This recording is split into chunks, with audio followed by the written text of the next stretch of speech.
Camera action.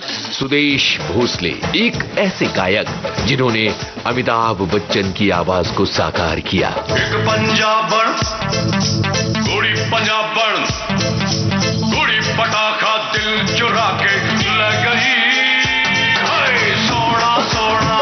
और जब उन्होंने रुपहले पर्दे के लिए गाने गाए तो यूं लगा जैसे अमिताभ खुद आए। चुम्मा चुम्मा दे दे। सुदेश भोसले यानी एक हंगामा।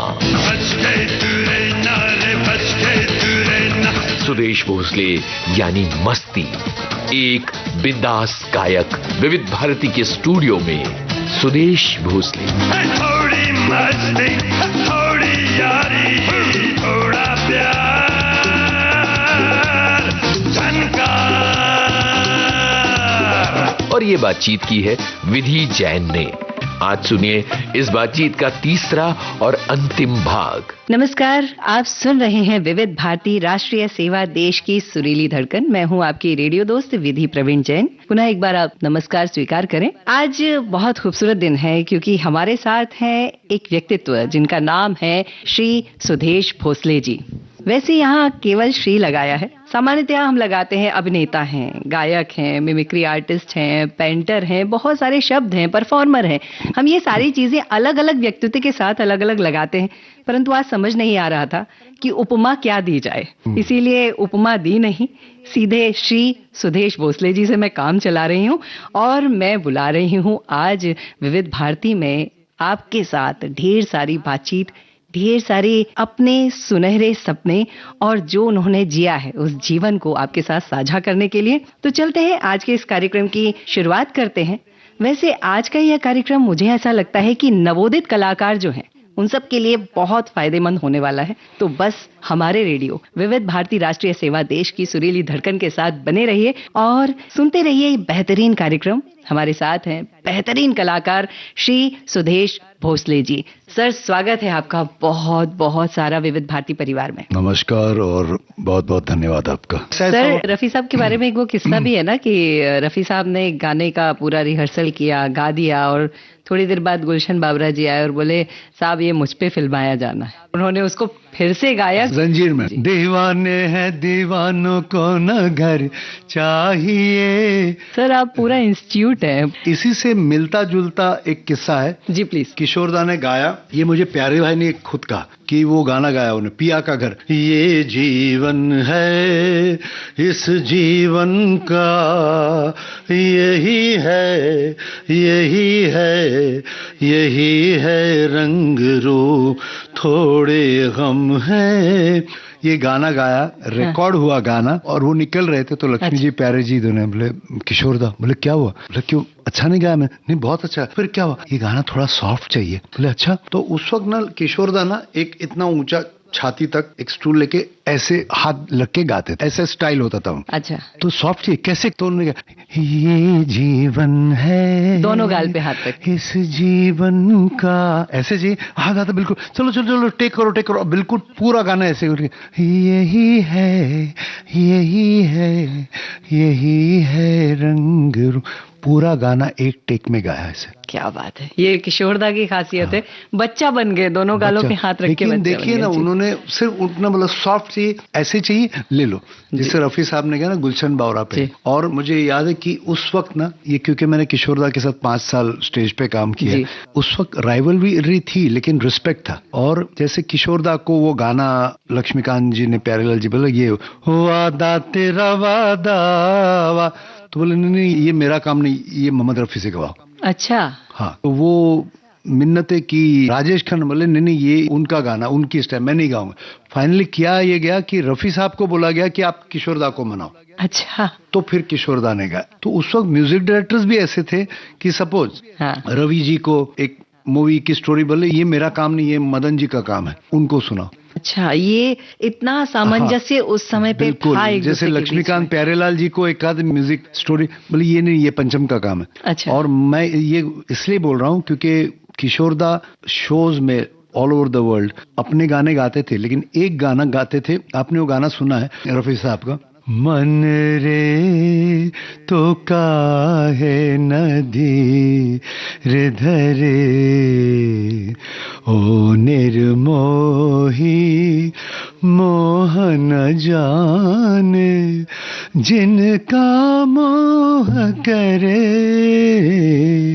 मन रे तो काहे नदी हृदरे रफी साहब भी आ गए। मन रे तू काहे ना धीर धरे ओ निर्मोही मोह न जाने जिनका मोह करे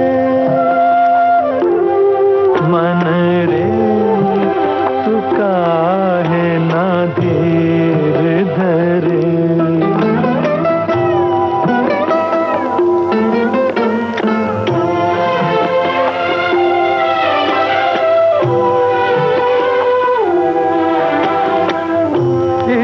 जीवन की चढ़ती ढलती धूप को किसने बांधा रंग पे किसने पहरे डाले रूप को किसने बांधा काहे ये जतन करे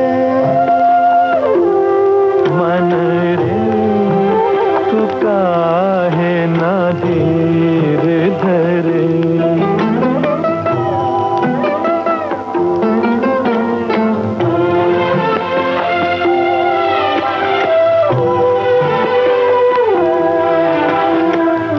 उतना ही उपकार समझ कोई जितना साथ निभा दे जन्म मरण का मेल है सपना ये सपना बिसरा दे कोई ना संग मरे मन रे तू काहे ना धीर धरे ये गाना सुनने की वजह ये है हाँ। कि अपने हर शो में किशोरदा बोलते थे अब एक गाना मैं मेरे दोस्त रफी साहब की याद में गाता हूँ क्या? और वो ये गाना गाते थे और सुनी वो कैसे गाते थे सुनाइए। मन रे तो काहे नधी हृदरे ओ निर्मोही मोह न जाने जिनका मोह करे मन रे तू काहे न धीर धरे। ईश्वर ने आपको जब बनाया होगा ना एक नहीं कई सारे व्यक्तित्व आप में डाले। ये चीजें मुझे भी याद आ रही मतलब एक तो किशोरदा एक तो रफी साहब और रिस्पेक्ट एक दूसरे के लिए प्रति। जी। सर ये तो हो गया कि आप मंच पे जाते हैं सब कुछ करते हैं। अभी थोड़े दिन पहले मैं ऐसे ही स्क्रॉल कर रही थी तो एक बहुत सारे रंग की शर्ट पहने एक लाल कुछ कलर का पैंट पहने एक चश्मा लगाए मैं चंदू पारकी जी के साथ में एक ड्रामा में अरे बाप कुछ रे। ड्रामा चल रहा था तो वो मैंने देखा 2 मिनट तक तो समझ में नहीं आया कौन है पर जब देखा तो आप थे।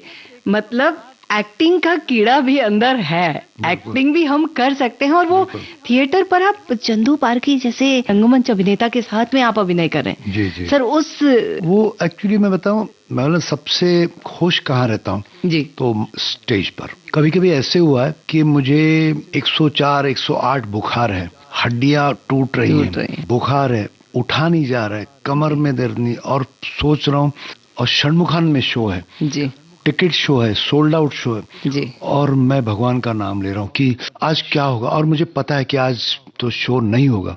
आप यकीन नहीं करोगे वो सबसे बेस्ट शो हो जाता है। एक पल के लिए भी याद नहीं आता कि मुझे बुखार है आज दिन भर मेरा बदन दर्द कर रहा था। तो उसी तरह जब मैं स्टेज पे करने लगा तो एक एक प्ले बहुत फेमस था, बुढ़ा घर पे है। हाँ। तो कुछ लोग मेरे पास आए कि हमको एक कॉमेडी प्ले करना है मराठी में। तो मैंने कहा ना चलो ये भी करके देख लेते। तो उस हिसाब से वो मैंने किया था और मैंने 2 प्लेस किए थे जी। ये एक और एक कोई कॉमेडी था, उसका याद नहीं है। प्लस मैं जब 11th स्टैंडर्ड में था, हायर सेकेंडरी जी। वो कुछ 17-18 साल का रहा, उसमें मैंने इंग्लिश पे प्ले करता था मैं। अच्छा। प्रागजी दोसा जो गुजराती कम्युनिटी के और गुजराती थिएटर के बहुत बड़ी हस्ती थी, प्रागजी दोसा जी।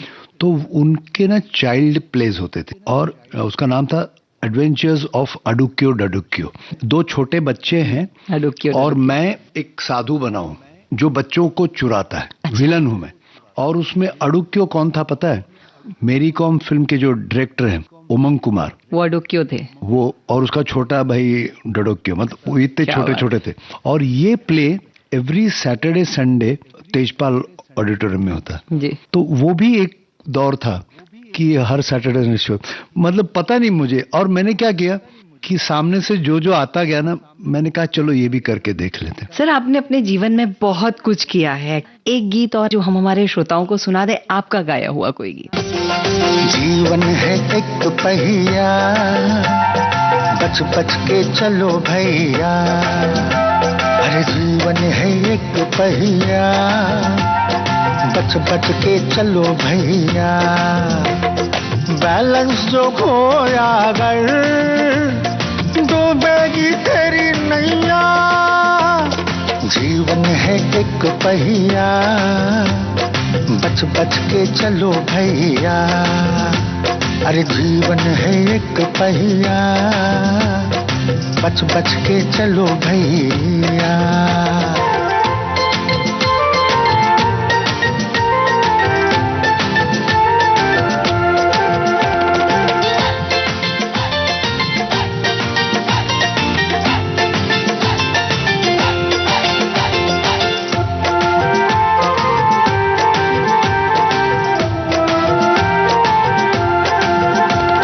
डोनेशन बिना यहाँ नौकरी नहीं, नौकरी नहीं तो प्यारे छोकरी नहीं। ओ प्यार व्यार इश्क विश्क सब बाद में, प्रोग्रेस को रखना सदा याद में।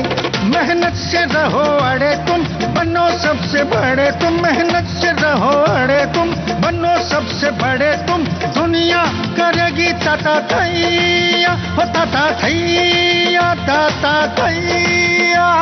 जीवन है एक पहिया, बच बच के चलो भैया। अरे जीवन है एक पहिया, बच बच के चलो भैया। बैलेंस जो खोया अगर, डूबेगी तेरी नैया।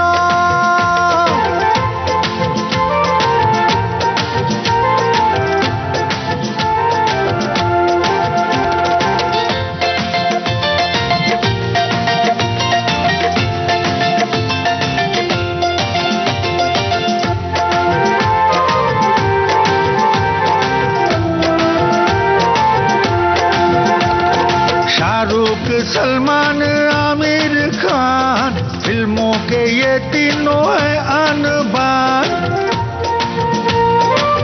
ओ सक्सेस की खातिर ये हर स्टंट करे, अरबों का प्रॉफिट ये इंस्टेंट करे।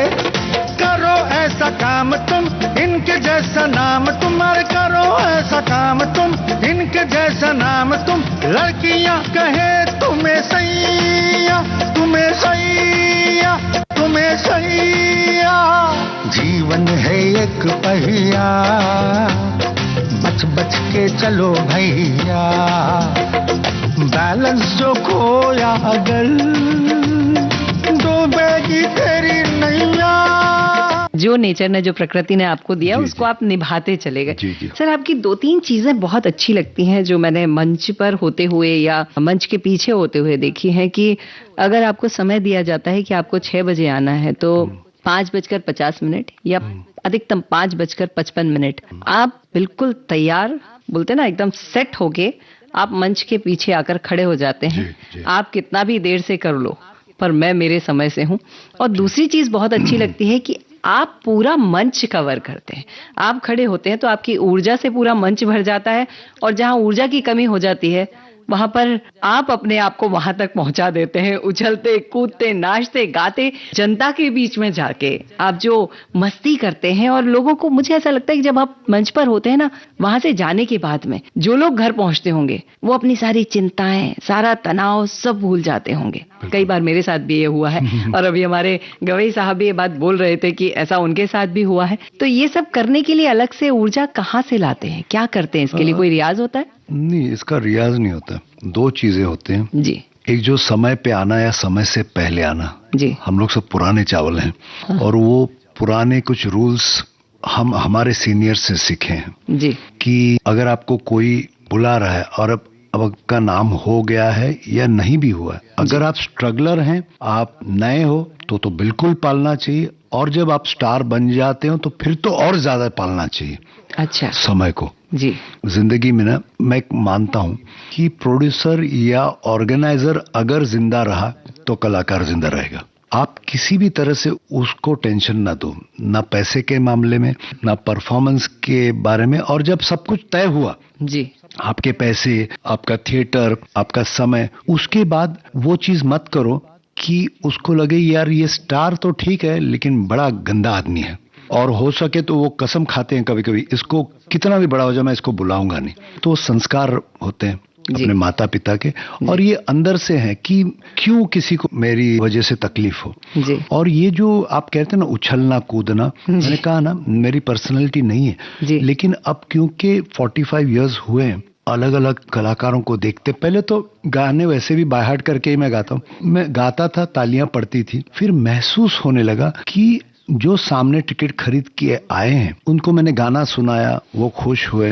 कुछ तो अरे एकदम किशोर कुमार के जैसा गाया तुमने। अरे बोले नहीं, वो हमने कोशिश की, वो तो साउंड इंजीनियर ने रिवर्ब विवर्ब डाला, म्यूजिशियंस ने अच्छे बजाए, या आपको लगाए। वो हम लोग आभास निर्माण करते, कोई उनके नजदीक नहीं पहुंच सकता। और मैं ये मानता हूं कि जैसे मैंने गा मेरे महबूब, तालियां पड़ती है तो मुझे पता है कि ये तालियां किशोर कुमार के लिए थी, और अगर वो दिमाग में एंड तक रहे ना तो आप टिके रहते हो। और क्या होता है कि फिर किशोर दा का प्रभाव है हम पे, अमित जी के साथ वर्ल्ड टूर्स किए, तो फिर मैंने देखा क्या होता है कि कभी कभी लोग बहुत अच्छा गाने के बाद भी उनको रिस्पांस क्यों नहीं मिलता। इसका मैंने रिसर्च किया, तो क्या वो कनेक्ट नहीं होते ऑडियंस से। तो मैंने सोचा कनेक्ट कैसे हो जाएंगे। आने के बाद ऐसा नहीं जैसे मैं आया, मेरे सपनों की रानी कब आएगी, तुम नमस्ते चला गए। वही अगर अरे राजेश खन्ना के कितने फैंस हैं, चलो थोड़ा बातचीत करो, उनको ऐसा लगे कि ये बंदा मेरे लिए आया है। रेडियो पे गाने तो रोज सुनते, तो वो जो कनेक्ट है ना धीरे धीरे, फिर जैसे ऑडियंस में चल के जाना जी। तो देखो मुझसे अच्छे अच्छे गाने वाले, सुर में गाने वाले हैं, लेकिन जैसे मैं कई बार बहुत बड़े प्लेबैक सिंगर स्टार्स के साथ टूर करता हूं, तो अभी मैंने 2 साल पहले यूएसए में टूर किया, एक से एक प्लेबैक सिंगर्स, मतलब हजारों गाने गाए उन्होंने, उनकी फैन फॉलोइंग और सुरीले, जबरदस्त रिस्पांस मिल रहा था। और बीच बीच में हर गाने बाद अरे जुम्मा जुम्मा लोग चिल्लाए। तो एंड में मैं गया, मैं गाऊंगा लेकिन ऐसे नहीं गाऊंगा, आपको सबको कुर्सियों से उठना पड़ेगा, सब इधर आना पड़ेगा और को एंजॉय करना पड़ेगा। अब यकीन नहीं करोगे, हर शो में पूरा स्टेडियम नीचे आके डांस कर रहा था। बिल्कुल। लेकिन शो के बाद क्या हुआ, शो बेस्ट था, म्यूजिक डायरेक्टर के मतलब लक्ष्मीकांत प्यारेलाल, सुपरहिट गाने सब। लेकिन जब लोग बाहर निकले तब क्या चर्चा हो रही थी, सुदेश भाई ने हमको यार नीचे बुलाया। उनको ये याद रहा। अगर आप परफॉर्मर हैं तो आपको ये करना चाहिए कि आप कितना सुर में गाते हो या आप कितनी अच्छी हिंदी बोलते हो, उससे ज्यादा उनको लगे कि यार ये बंदा या ये बंदी मेरे लिए कर रही है जी। उनकी आंखों में देख के गाओ, उनकी तरफ देख के मुस्कुरा के गाओ। या और एक बात बताता हूं मैं, मतलब जैसे आपने कहा ना क्या क्या कहेंगे जी, मैं कभी लिस्ट नहीं बनाता हूं, डे 1 से सीक्वेंस नहीं बनाते, क्योंकि मैंने देखा मेरे एंटर होते ही 4 फरमाइशें आ जाती हैं। बोला चलो भाई ये क्या बोल रहे हैं, मुसाफिर हूँ, अरे ये क्या बोल रहे हैं, ओरे माझी चाहिए, अरे फिर ओ साथी रे, शुरू हो जाता हूँ मैं जी। तो इन चीजों से फिर वो धीरे धीरे एक्सपीरियंस से आता है, मतलब जो परफॉर्मेंस और जो डिसिप्लिन है। ऑफ कोर्स डिसिप्लिन हमारी सारी इंडस्ट्री एक ही शख्स से सीखे हो, ये अमिताभ बच्चन साहब। बिल्कुल। ला ला ला ला ला ला ला ला ला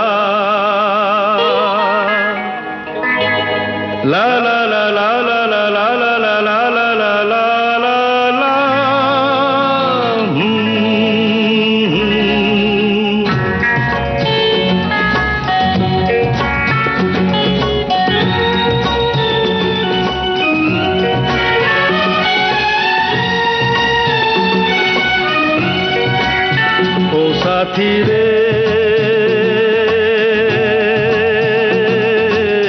तेरे बिना भी क्या जीना, तेरे बिना भी क्या जीना, ओ साथी रे तेरे बिना भी क्या जीना, तेरे बिना भी क्या जीना। फूलों में कलियों में सपनों की गलियों में, फूलों में कलियों में सपनों की गलियों में तेरे बिना कुछ कहीं ना, तेरे बिना भी क्या जीना, ओ साथी रे तेरे बिना भी क्या जीना, तेरे बिना भी क्या जीना।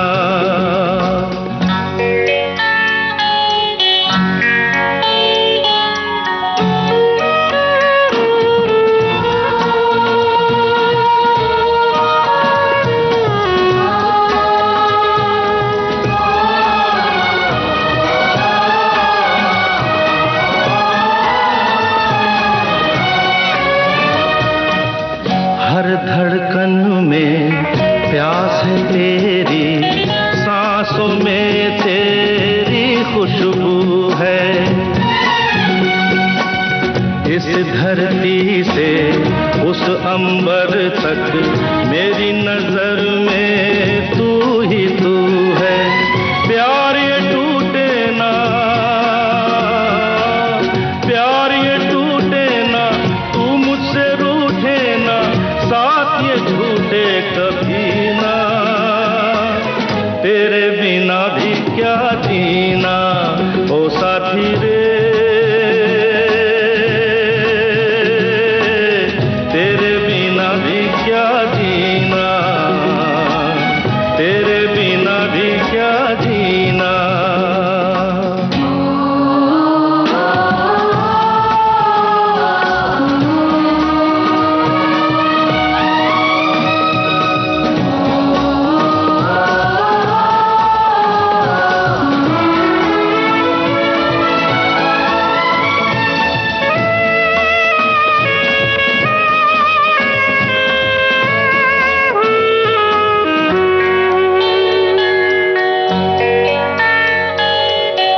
तुझ बिन जोगन मेरी रातें, तुझ बिन मेरे दिन बंजारे, मेरा जीवन जलती धूनी, बुझे बुझे मेरे सपने सारे, तेरे बिना मेरी, तेरे बिना मेरी, मेरे बिना तेरी ये जिंदगी जिंदगी ना, तेरे बिना भी क्या जीना, ओ साथी रे तेरे बिना भी क्या जीना। अभी हमारे विविध भारती स्टूडियो में कुछ और मंच पर गाने वाले, हाँ। ये कहूंगी कि अभी के जवान बच्चे हाँ। आए थे और उन्होंने बहुत अच्छा कार्यक्रम प्रस्तुत किया था। और उनसे जब अलग से चर्चा होती है तो वो सारे यही कहते हैं कि सुदेश जी को देख के हम सीख रहे हैं, बाप रे। और सीख कर वो कर रहे हैं। तो आप हम सबके लिए, जो भी मंच के कलाकार हैं, उन सबके लिए आप सच में एक विश्वविद्यालय हैं और बहुत कुछ आपसे सीखा जा रहा है और सीखा जा सकता थैंक है। यू। अभी एक नाम मेरे कान में बार बार कह रहा है आके कि मेरा नाम ले लो, और वो है राहुल देव वर्मन साहब और आशा भोसले जी। इनका आपके जीवन में बहुत प्रभाव रहा है और इनके साथ आशा भोसले जी ने कुछ एक कहीं मैंने आपको कहते हुए सुना था, और मैं चाहती हूँ ये सब आपके मुंह से हमारे श्रोताओं को सुनाया जाए। वो उनके बाथरूम के बाहर रिकॉर्ड कुछ रख दिया था, कुछ तो हुआ था। तो एक्चुअली मैं अगर सच कहूँ तो देखो, अगर आप टैलेंटेड है जी, ऊपर वाले का आशीर्वाद है, और अगर आप डिसिप्लिन्ड हैं जी, आप मेहनत करने को तैयार हैं जी, तो मुझे लगता है आपको कोई रोक नहीं सकता। लेकिन ये बोलते हैं ना, being at the right place at right time. मेरी जिंदगी में ऐसा है कि भगवान ने शायद मुझे कुछ इस उम्र में, उस उम्र में इन गुरुओं को मेरे लिए भेजा। तो कितने गायक थे उस वक्त भी, लेकिन किशोरदा के साथ काम करने का मौका मुझे ही मिलना। बिल्कुल। फिर किशोरदा ने मुझे प्यार करना। किशोर दा बोले तू बहुत अच्छा है रे। और कभी कभी जब हम फॉरेन जाते थे ना तो किशोर दा पासपोर्ट्स मंगवाते थे पूरे ग्रुप का जी। आज मुझे यकीन नहीं हो रहा है तो किशोर दा बोले हाँ ठीक है सुदेश का है कि नहीं। और अगर मैं बिजी हूँ कहीं आशा जी के साथ हूँ या अमित जी के साथ हूँ मेरे साथ नहीं आ रहा बड़ा आदमी बन गया उसको बोलना कान पकड़ के ले जाऊंगा। ये किशोर दा मेरे लिए कहते। आशा जी एक बार ऑर्केस्ट्रा देखने आई म्यूजिशियंस 1986 में सब ने बेस्ट परफॉर्मेंस दिया लेकिन उस दिन मैंने जो जो किया मुझे वंस मोर मिला। और ऑडियंस में अंधेरे में आशा जी बैठी ऑडियंस को पता नहीं कि आशा भोसले बैठी हैं।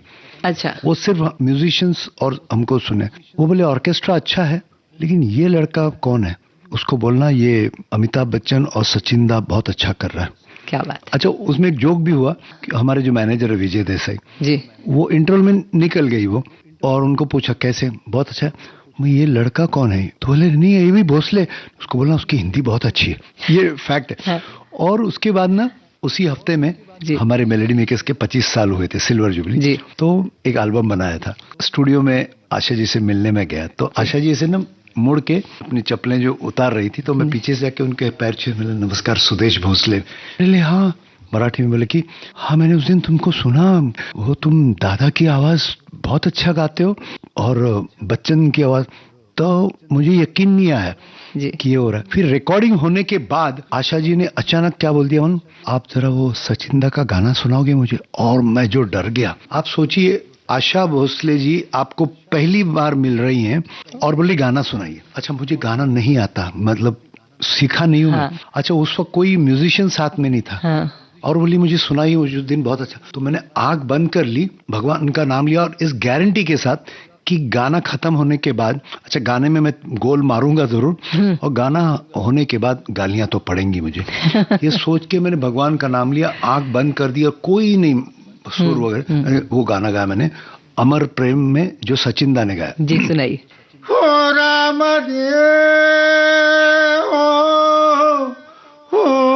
रमा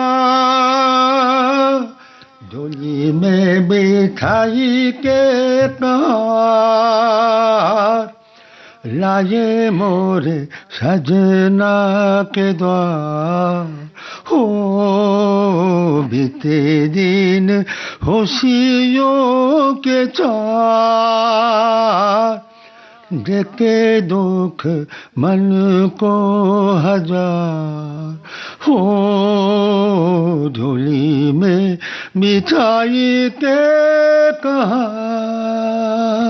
होली में मिठाई के कहा लाए मोहे सजना के द्वार ओ डोली में मिठाई के कहा बीते दिन खुशियों के चार देखे दुख मन को हजार ओ डोली में मिठाई के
रूठा माझी, ओ माझी रूठा माझी, ओ माझी रे रूठा माझी, टूटे पातुआ होली में बिठाई के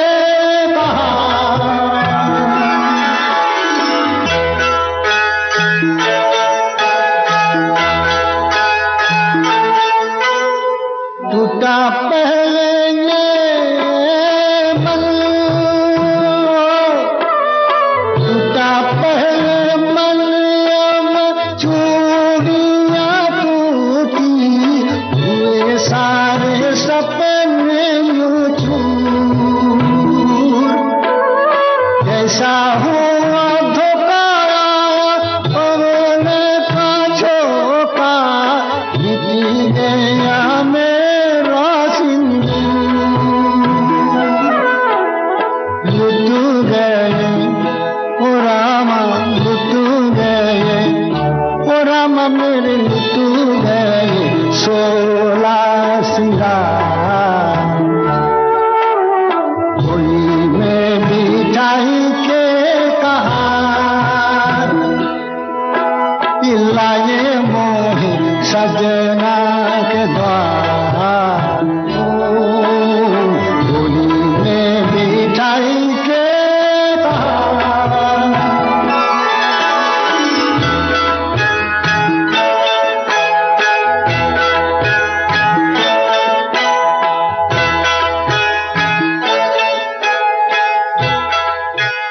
क्या बात है सर। तो ये मैंने 2 अंतरे आंख पूरी बंद करके गाया। जब मैंने गाना खत्म हुआ तो देखा तो आशा जी ऐसी बैठी, मतलब अपना चेहरा ढक लिया था उन्होंने दोनों हाथ, और जैसे गाना खत्म हुआ हाथ हटाए, पूरे आंसू बह रहे ठपाठप, रो रही थी और बोलती है मुझे ऐसे लगा सचिंदा सामने होके खड़े, मतलब ऑलमोस्ट रो रही थी, ऐसे लगा सचिंदा खुद सामने होके खड़े, आप ये गाना फिर वापस गाएंगे? तो बोला कि, तो उन्होंने साउंड इंजीनियर से कहा इसको रिकॉर्ड करो प्लीज कैसेट में। थोड़ी हिम्मत आ गई, मैंने गाया, और फिर क्या बोलती 2 लाइनें अमिताभ की करोगे क्या? तो फिर तो मैं तो तैयार हो गए थे, रिश्ते में हम तुम्हारे बाप होते हुए 1 लाइन हेमंदा की करो ना, हमको सब कुछ याद था जी। ये रात ये चांदनी फिर कहाँ, ये रात ये चांदनी फिर कहाँ, सूझा दिल की दास्तां, वो हो गया। फिर मैं अभी 1 लाइन संजीव कुमार की, आज विविध भारती में मुझे आपने बुलाया निधि जी, बड़ा अच्छा लग रहा है इंटरव्यू करके, आपने मेरे कितने ही पहलुओं को उजागर कर दिया, धन्यवाद। और आज गोकुलाष्टमी है, किशन भगवान बाहर दही का मटका लेके खड़े हैं, तो ये उन्होंने रिकॉर्ड कर लिया, कुछ बोली नहीं, वो निकल गई। और नेक्स्ट डे 7 बजे लैंडलाइन सामने किसी के घर पे फोन आया, और 7 बजे वो आदमी गुस्से से, सुरेश फोन है तेरा, मोबाइल में दूसरों के घर पे फोन, वो भी सामने ले, जल्दी आ जा फोन है तेरा। और मैं वैसे शर्ट वर्ट पहन के भाग रहा था, तो बोला किसका है? आरडी बन गई इधर से, कोई मतलब नहीं, उसकी नींद टूट गई ना। तो बोले हेलो सुरेश जी बोल रहे हैं, पंचमदा के यहाँ से बोल रहा हूँ, आपको 10 बजे म्यूजिक रूम में पासपोर्ट लेके बुलाया। हाँ मैं, ये क्या हो गया, ऐसे हो गया मेरा। तो 9:45 बजे टैक्सी लेके पहुंचा, और पंचमदा बहुत ये मतलब यादगार सीन है। पंचमदा का जो सांता क्रूज में मैरीलैंड्स वो म्यूजिक रूम है, वहां मैं गया तो आशा जी बैठी हैं, पंचमदा बाजे पे हैं, सपनदा, जगमंदा, फिर मनरिदा सब। तो मैं गया तो सब देख रहे हैं मुझे ऐसे, तो आशा जी ने हाँ वो यही लड़का, तो पंचमदा मुझे देखते तो दादा नमस्ते, तो बोलते मेरे बाप की आवाज में गाते हो, सब हंसने लगे। तो उन्होंने बताया अरे मालूम क्या, बैठो, मैं नहा रहा था, आशा ने बाहर गाना लगाया जो विदाउट म्यूजिक था, मैं सोचने लगा मेरे बाबा को गुजरे हुए तो बहुत साल हुए, मुझे लगा मेरे पिताजी बाथरूम के बाहर खड़े होके गा रहे, तो मैं फटाफट नहा के टॉवेल लपेट के बाहर, अरे कहाँ? बोले आपके बाबा नहीं, एक नया लड़का उसने गाया। अरे कौन है कौन, उसको बुला लो। और 10 दिन बाद उनका शो था Asha Bhosle RD Burman night in Hong Kong जी, मतलब इसको लेके जाते हैं। और मैंने उधर गया, रिहर्सल्स हुई, किशोर दा के वगैरह गाने मैंने गाए, और फिर वहां भी बहुत मिमिक्री रिस्पॉन्स, बहुत मतलब पता नहीं, कहते हैं ना मेहरबान था जी। जब भी मेरा ऑडिशन जैसा शो था मेहरबान। और फिर पंचमदा में वापस ले, अब ये एक लड़का ये जो है ये मेरे बाप की आवाज में गाता है, सुनाओ। और उनके सामने सुन मेरे बंधु रे, तो पंचमदा जैसे गाना टाइट मुझे कर- पकड़ के एकदम ऐसे आंखों गले लगा लेते थे। और वो दिन 86 हाँ। वो दिन है आज का दिन है। आशा जी के लगभग हर शो में आप बोले साथ- सुदेश तू रहता तो मैं कंफर्टेबल रहती हूँ डुएट गाने। क्या बात। तो मतलब बोलते हैं ना आशीर्वाद ही है। ये बहुत बड़ी चीज है कि एक बेटा अपने पिता को याद करना चाहता है और आपकी आवाज में वो उन्हें याद कर पा रहे हैं। ये नेमत है ईश्वर की अच्छा आपके ऊपर। जी जी बिल्कुल। मेरा क्या है ना कि मैं जो चीज सुनता हूँ ना उसे वैसे ही गाने की कोशिश कर रहा हूँ बस। जी। अच्छा उन्होंने एक बताया मेरे पिताजी के जब दांत निकाले थे उनके दांत से एक सीटी निकलती थी वो तुम एग्जैक्टली वैसा गाते हो जबकि मुझे पता ही नहीं कि मैंने वो सीटी विटी का वो कुछ स्टडी निकाला किया। हुआ है जी। ऐसा लगता है कि आपके कान और गले के बीच में एक बहुत अच्छा संबंध है, बहुत अच्छा रिश्ता है। जी जी। और मैं वही कह रहा हूँ कि मुझे आशीर्वाद मिले हैं सारे। जी। क्यों देखिए आर.डी. बर्मन, एस.डी. बर्मन, महमूद साहब, किशोर दा इनका एक बहुत घना प्रभाव। रिश्ता था। तो एक शो में मैंने स्टेज पे वो गाना गाया सुन मेरे बंधु और देखा ऑडियंस में महमूद साहब बैठे थे अच्छा। और मैं कभी महमूद साहब से मिला नहीं था। जैसे मैंने 2 अंतरे पूरे के मैं अंदर आया महमूद साहब उठ के पीछे आए बैक स्टेज विंग्स में आए गाल पे हाथ रख बेटा जब तूने सचिन दा का सुर लगाया मैं तेरा चेहरा देख रहा था तेरा ऊपर वाले के साथ कनेक्शन हो गया था। क्या बात है। क्या चाहिए और सच्ची महमूद साहब ने महमूद बोला। साहब जैसे व्यक्ति ये बात बोलते हैं उनसे बड़ा गुरु कौन होगा इस फील्ड में। मतलब मैं ये बताना चाहता हूँ 1982 टर्निंग पॉइंट था जब जी। मैं ऑर्केस्ट्रा ज्वाइन किया। अच्छा वहाँ ऐसे जोक हो गया तो बोले अरे पासपोर्ट ला मतलब जाना कहा यूएसए जाना है। बोला अच्छा यूएसए जाना है किशोर कुमार के साथ जाना है। हमारे जो ओनर थे बोला अच्छा कौन किशोर कुमार। अबे तू जिसको गुरु मानता किशोर क्या बात कर रहे प्लेबैक सिंगर किशोर कुमार के साथ यूएसए। आप समझ रहे हैं ना। जी जी जी। उसके बाद 86 में ये पंचमदा वगैरह कैसा शुरू हुआ। जी। लेकिन हांगकांग से आने के बाद मुझे पहला हिंदी ब्रेक पंचमदा ने दिया जलजला में। जी। अनुराधा पौडवाल जी और शैलेंद्र सिंह के साथ ये मेरा गीत था। गाना था। जी। और कोइंसिडेंस देखिए उससे पहले मुझे मराठी फिल्म में प्लेबैक सिंह ने अनिल मोहिले अरुण जी। पौडवाल और वो भी गाना अनुराधा जी के साथ मेरा पहला क्या? मराठी गाना। तो मैं 2 लाइनें सुने। महेश कोठारे है ना जो हमारे मराठी के जी। टॉप प्रोड्यूसर डायरेक्टर एक्टर उनका कमबैक था उनके लिए उनको एक बेस वाली वॉइस चाहिए। तो सांग मी तुझला काय देव ऐशा मोह क्याला हवे ते घे जवळ तू ये ना सांग मी तुझला काय देव ये मेरा अपना है। और वो गाना है वो जलजला वो भी जी। पंचमदा भी देखिए लाइव गाना जी। उसमें भी मैंने गाना और मिमिक्री करवाई। हाँ ऑर्केस्ट्रा के साथ। होली आई रे होली आई आम्ही गाव नामी जहा दक्ष के सवार देश देश के राजा आए देश देश की रानी होली आई रे होली आई हाय रे होली आई रे होली हटा। तो पहला ही गाना मिमिक्री से शुरू हुआ और उसके बाद जीवन की गाड़ी बहुत की लंबी गाड़ी चली है और बहुत खूबसूरत है। आज भी अगर कहीं पर आपका नाम लिया जाता है तो हर कोई कहता है हाँ उन्हें बुलाओ हम उन्हें सुनना चाहते हैं। जी, और जी। ऐसा कुछ नहीं है कि एक ही वर्ग आपको सुनना चाहता है। आज की जनरेशन के बच्चे भी आपको सुनकर जी। खुश होते हैं और हमारे दादाजी जिन्हें हम कह सकते हैं उस उम्र के लोग भी मैं बहुत खुश एक्चुअली होते हैं। बोलता हूँ कि 8 साल के उम्र के बच्चे से 80 साल के बुजुर्ग तक उनको मैं मतलब एक्चुअली जी, एंटरटेन कर आपके सकता हूँ। साथ खुश होते हैं जी, लोग। जी, जी। सर आपने अपने जीवन में बहुत कुछ किया है। एक्टिंग की, मिमिक्री की, पेंटिंग की, दूसरी आवाजों में गाया, खुद की आवाज में गाया। एक गीत और आप कुछ गा दें जो हम हमारे श्रोताओं को सुना दें, आपका गाया हुआ कोई गीत। अरे बच के तू रहना रे बच के तू रहना खल्लास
समझ ले। नहीं तेरे जैसा कोई भी निशाना, नहीं तेरे जैसा कोई भी निशाना। हाँ बच के तू रहना रे, बच के तू रहना। तू सीधा चला आएगा बस यहीं पे, ये है रोग ऐसा, अगर हो गया तो खल्लास, खल्लास,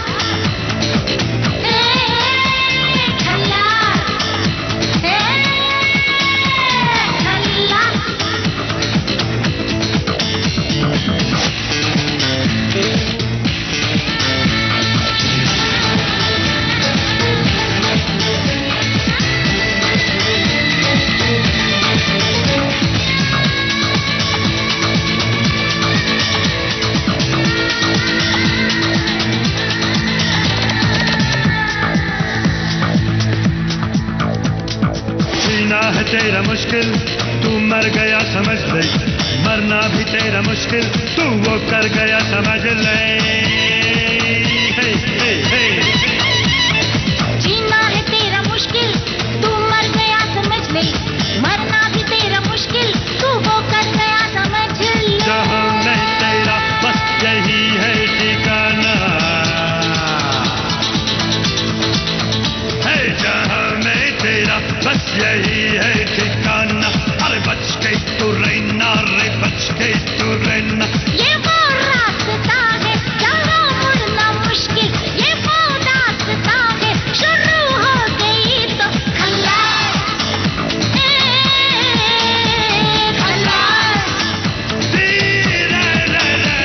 खल्लास, अरे बिल्कुल खल्लास। बच के तू रहना रे, बच के तू रहना। नहीं दूजा मौका मिलेगा संभलना। हे बच के तू रहना रे, बच के तू रहना। नहीं दूजा मौका मिलेगा संभलना। कहीं भी छुपा हो तुझे ढूंढ लेगा, ये है इश्क समझा, तुझे कर ही देगा खल्लास। सर, एक प्रश्न आता है मन में, मैं आपकी उम्र बिल्कुल नहीं बताऊंगी रेडियो पे, श्रोताओं मैंने को बोल जानना- दिया ना। वैसे आप कई बार hint दे- 1974 में मैं 14 साल का था। हिसाब लोग लगाते हिसाब जाइए। लगाते रहो। पर फिर भी एक बात है कि आपकी आवाज जी। और आप जिस तरह से सामने बैठे हैं, दोनों का एक बहुत अच्छा सामंजस्य है। ना आवाज में कोई कमी है, ना शरीर में, जो बोलते हैं ना आपका बॉडी बिल्डअप जो होता है, एक दिखने का एक तरीका होता है, उसमें कुछ भी ऐसा नहीं लगता कि एक उम्र होती है, बढ़ती है, वो बढ़ नहीं रही है, रुक गई है। आवाज की उम्र, शरीर की उम्र दोनों रुकी हुई हैं। तो इसके लिए एक दिनचर्या होती होगी, कुछ तरीका होता होगा। इसमें हमारे पड़ोसी मुल्क की चाल है।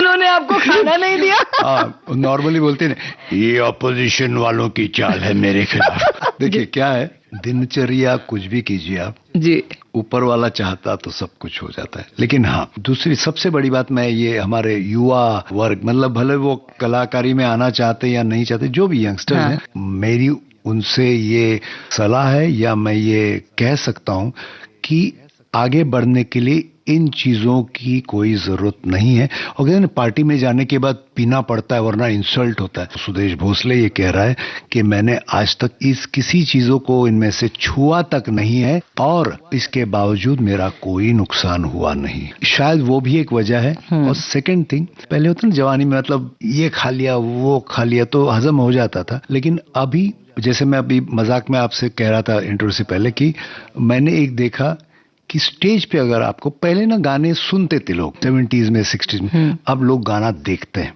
बिल्कुल। तो अगर आप प्रेजेंटेबल नहीं रहोगे तो आप कितना भी अच्छा गाना गाइए, तो लोग आने के साथ, अरे यार इसका पेट आया हुआ है, तो कभी कभी ना डाइवर्ट होता है आपकी फिगर पे, आपकी ड्रेसिंग सेंस पे, या आपकी बॉडी पे, जी, फिर आपकी उम्र पे। जी, ठीक है, आप फिर गले से वो जो भी निकलते हैं सुर, उसके बाद वो अलग है। लेकिन ज्यादातर लोगों को एक प्रेजेंटेबल पर्सनालिटी, एक पॉजिटिव प्लेजेंट पर्सनालिटी की अपेक्षा करते। अगर इवन मैं भी कहीं जाऊंगा तो मुझे लगा यार दिखने में भी अच्छा है और गा भी रहा है। मैं ये नहीं कहूंगा कि यार ये इनको कहाँ से साड़ी पहनी हुई औरत को लाए, ये नहीं कहूंगा, क्योंकि हम आर्टिस्ट हैं, हम तो आर्ट को, लेकिन पिछले कुछ 20-30 सालों से मैंने देखा नहीं, आपका शरीर आपको सिग्नल देता है, बिल्कुल वार्निंग देता है। बिल्कुल। जैसे कुदरत आपको सिग्नल देती है, अच्छा या बुरा, कुछ इंट्यूशन होता है कि आज नहीं जाना चाहिए इधर, उसी तरह शरीर आपको बताती। कल्याण जी भाई कहते थे अपना शरीर एकदम मशीन है, मशीन कभी खराब नहीं होता।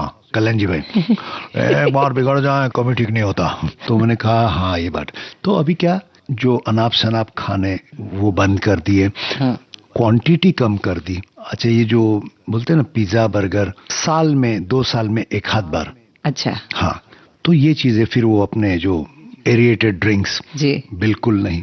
और जैसे मैंने कहा, मैं मजाक में बोलता है, हमारी लाइन में पेट बढ़ता है तो रेट कम हो जाता है, तो उस रेट का ज्यादा ख्याल है, इसलिए पेट का ख्याल रखा है। और हाँ, अभी तो आप जानते हैं ना, इतने गुरु आपको मिलते हैं, बिल्कुल, तो सब बोलते हैं ये करो वो मत करो, कभी कभी कंफ्यूजन भी करा देते हैं। एक कहता मत खाओ, एक कहता खा लो। ये समझ में नहीं आता कि खाली पेट नींबू का पानी पियो, ठीक है। दूसरा बोलता है खाली पेट अदरक खाओ, तीसरा बोलता है खाली पेट लहसुन खाओ, खाली पेट मेथी के दाने पियो।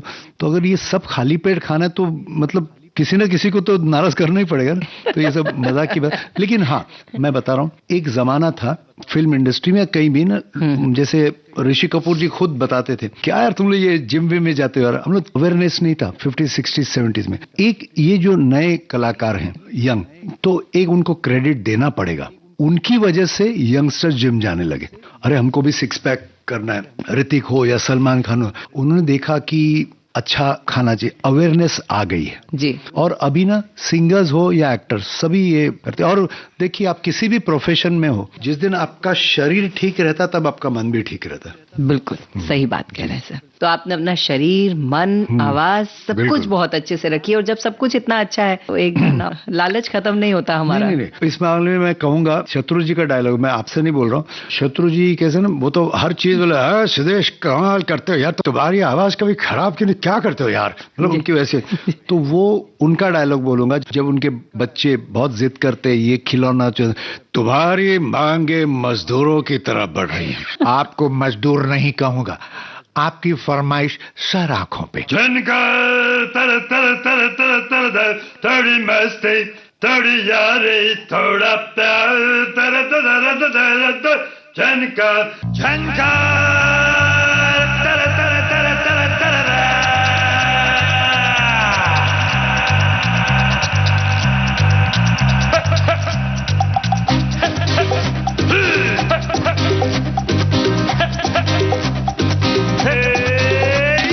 थोड़ी मस्ती थोड़ी यारी,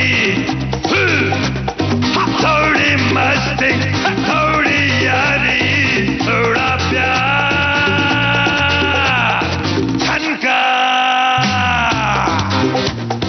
थोड़ी मस्ती थोड़ी यारी थोड़ा प्यार, झनकार।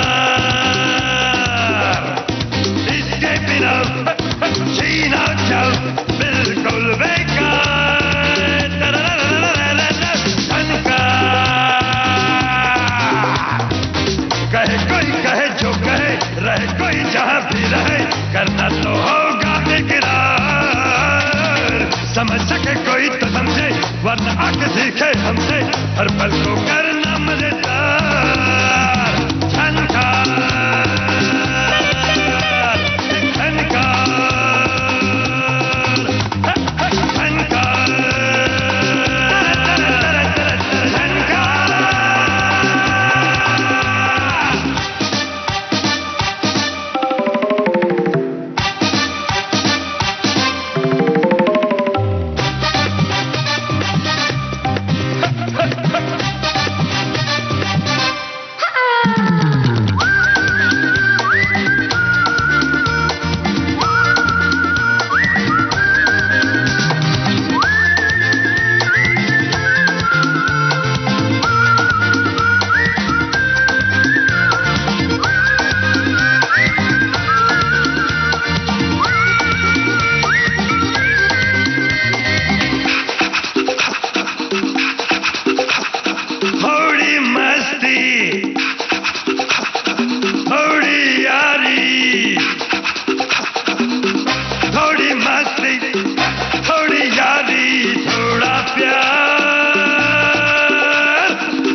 और एक गाना मैं गाऊंगा जो मुझे बेहद पसंद है, please, sir, ऑफ कोर्स किशोरदा का। साथी न कारवां है ये तेरा इम्तिहान है, यूं ही चला चल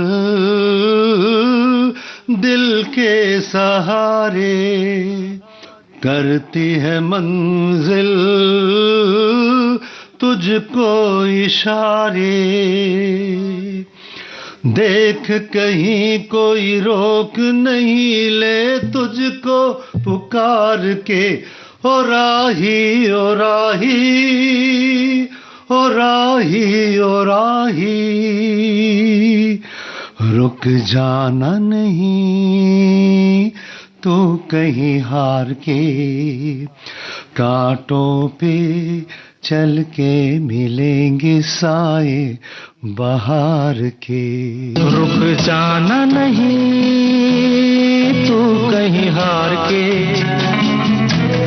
कांटों पे चल के मिलेंगे साए बहार के। रुक जाना नहीं तू कहीं हार के, कांटों पे चल के मिलेंगे साए बहार के। ओ राही ओ राही ओ राही ओ राही ओ राही ओ राही ओ राही ओ राही।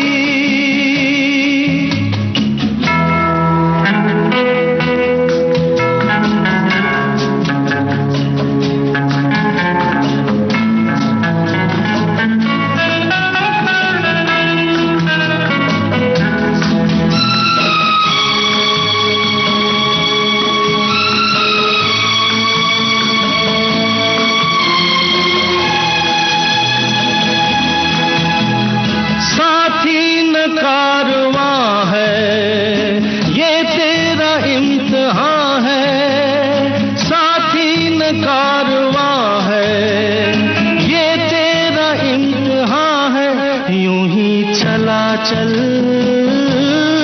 दिल के सहारे, करती है मंजिल तुझको इशारे,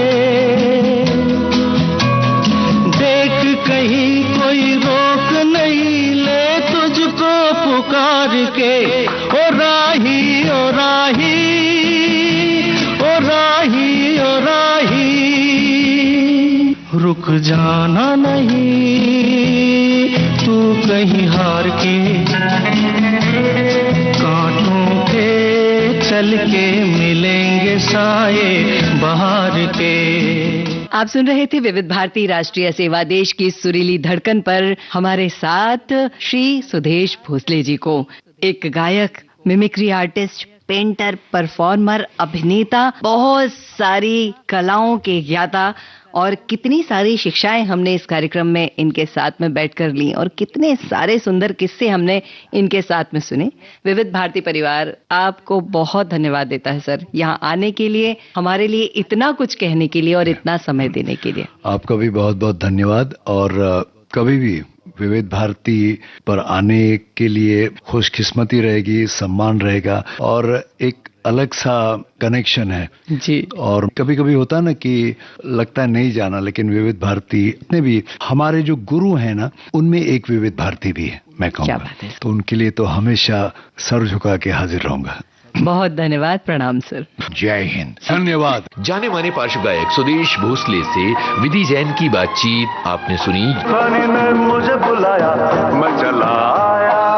आज आपने सुना तीसरा और अंतिम भाग। चल घर जल्दी हो गई देर, चल घर जल्दी हो गई देर, इमली का बूटा मेरी का बेर। आपको बता दें इस कार्यक्रम की रिकॉर्डिंग इंजीनियर भावना सिंदल